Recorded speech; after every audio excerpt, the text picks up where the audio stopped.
Hi friends, ನನ್ನ ಚಾನಲ್ಗೆ ಸ್ವಾಗತ. ನೀವಿನ್ನೂ ನಮ್ಮ ಚಾನಲ್ಗೆ ಸಬ್ಸ್ಕ್ರೈಬ್ ಆಗಿಲ್ಲ ಅಂದರೆ ದಯವಿಟ್ಟು ಸಬ್ಸ್ಕ್ರೈಬ್ ಆಗಿ ನಮ್ಮ ಚಾನಲ್ಗೆ ಸಪೋರ್ಟ್ ಮಾಡಿ ಫ್ರೆಂಡ್ಸ್.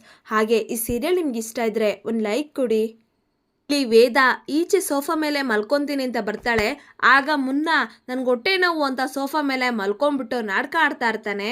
ಆಗ ವೇದ ಇವಾಗೆಲ್ಲಿಂದ ಬಂತು ಹೊಟ್ಟೆ ನೋವು, ಅವಾಗಿಂದ ಚೆನ್ನಾಗೇ ಇದ್ದೆಲ್ಲ ಅಂತ ಹೇಳಿದಾಗ ಮುನ್ನ ಇಲ್ಲ ಅದಕ್ಕೆ ತುಂಬ ಹೊಟ್ಟೆ ನೋವು. ಅಲ್ಲ ಅದಕ್ಕೆ ನೀವು ಬೆಚ್ಚಗೆ ರೂಮಲ್ಲಿ ಮಲ್ಕೊಳ್ಳೋದು ಬಿಟ್ಟು ಸೋಫಾ ಮೇಲೆ ಯಾಕೆ ಮಲ್ಕೊತೀರಾ?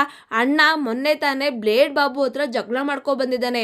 ಅವನೇನಾದ್ರು ನಿಮ್ಮ ಮೇಲೆ ಅಟ್ಯಾಕ್ ಮಾಡಿದ್ರೆ ನಿಮ್ಮ ಕತೆ ಗೋವಿಂದ. ಹೋಗಿ ರೂಮಲ್ಲಿ ಮಲ್ಕೊಳ್ಳಿ ಅದಕ್ಕೆ ಅಂತ ವೇದನ ಹೆದರಿಸ್ತಾರೆ. ಈಗ ವೇದ ರೂಮಿಗೆ ಬರ್ತಾಳೆ. ಆ ಮುನ್ನ ಮತ್ತೆ ಬಾಲಿಗೆ ನೀನೇನ ಹೇಳ್ಕೊಟ್ಟಿದ್ದು ಈ ರೀತಿ ನನ್ನನ್ನು ಹೆದರಿಸಿ ಅಂತ ಹೇಳಿದಾಗ ವಿಕ್ರಮ್ ಅಯ್ಯೋ ನಾನು ಯಾಕೆ ಅವ್ರಿಗೆ ಹೇಳ್ಕೊಳ್ಳಿ, ಯಾಕೆ ಅಂದರೆ ನಾನು ರೂಮಿಗೆ ಬರಲಿ, ನಿನ್ನನ್ನು ನೋಡಲಿ, ನಿನ್ನನ್ನು ಇಷ್ಟಪಡಲಿ ಅಂತ ತಾನೇ ನೀನು ಈ ರೀತಿ ಮಾಡಿದ್ದು ಅಂತ ಹೇಳಿದಾಗ ವಿಕ್ರಮ್ ಅಯ್ಯೋ ಟಾರ್ಚರ್ ಏನಾದರೂ ರೂಮಿಗೆ ಕರ್ಸ್ಕೊತಾರ, ನಾನೇ ಕೆಲಸ ಮಾಡಲಿಲ್ಲ ಹೇಳಿದಾಗ ವೇದ ನೀನು ಈ ರೀತಿಯ ಕೆಲಸ ತುಂಬ ಚೆನ್ನಾಗಿ ಮಾಡ್ತೀಯ, ಅದಕ್ಕೆ ಅಲ್ವಾ ಬೇಡ ಬೇಡ ಅಂದರೂ ನೀನು ನನಗೆ ತಾಳಿ ಕಟ್ಟಿದ್ದು ಅಂತ ಹೇಳಿದಾಗ ವಿಕ್ರಮ್ ಅಯ್ಯೋ ನಾನು ಹೇಳ್ತಾರೆ ಬಾಳಕ್ಕಾಗಲ್ಲ ಅಪ್ಪ ಅಂತ ರೂಮ್ ಬಿಟ್ಟು ಈಚೆ ಹೋಗ್ತಾನೆ.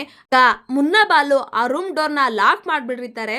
ಇಲ್ಲ ಇಲ್ಲ ನಾವು ಡೋರ್ ತೆಗಿಯಕ್ಕಿಲ್ಲ, ಹ್ಯಾಪಿ ಫಸ್ಟ್ ನೈಟ್ ಅಂತ ಬಾಯಿ ಹೇಳಿ ಇಲ್ಲಿಂದ ಹೊರಟೋಗ್ತಾರೆ. ಈಗ ವೇದ ಮತ್ತೆ ವಿಕ್ರಮ್ ಅಲ್ಲೇ ರೂಮಲ್ಲೇ ಮಲ್ಕೊತಾರೆ. ವೇದ ಕನಸಲ್ಲಿ ಬೇಡ ವಿಕ್ರಮ್ ನೀನು ನನಗೆ ತಾಳಿ ಕಟ್ಬೇಡ, ಬೇಡ ವಿಕ್ರಮ್ ಪ್ಲೀಸ್ ಅಂತ ಕನಸಲ್ಲಿ ಕೂಗಾಡ್ತಾ ಇರ್ತಾಳೆ. ಇದನ್ನ ವಿಕ್ರಮ್ ಕೇಳಿಸ್ಕೊತಾನೆ. ಸಾರಿ ಬೇತಾಳ, ನೀನಿಷ್ಟು ನೊಂದ್ಕೋತೀಯ ಅಂತ ನನಗೆ ನಿಜ ಗೊತ್ತಿರಲಿಲ್ಲ, ಗೊತ್ತಿದ್ರೆ ನಾನು ತಾಳಿನೇ ಕಟ್ತಿರ್ಲಿಲ್ಲ ಅಂತ ವಿಕ್ರಮ್ ಕೂಡ ನೊಂದ್ಕೊತಾನೆ. ಇಲ್ಲಿಗೆ ಸಂಚಿಕೆ ಮುಕ್ತಾಯಗೊಳ್ಳುತ್ತೆ. ದಯವಿಟ್ಟು ನಿಮ್ಮ ಮನಸ್ಸುಗಳ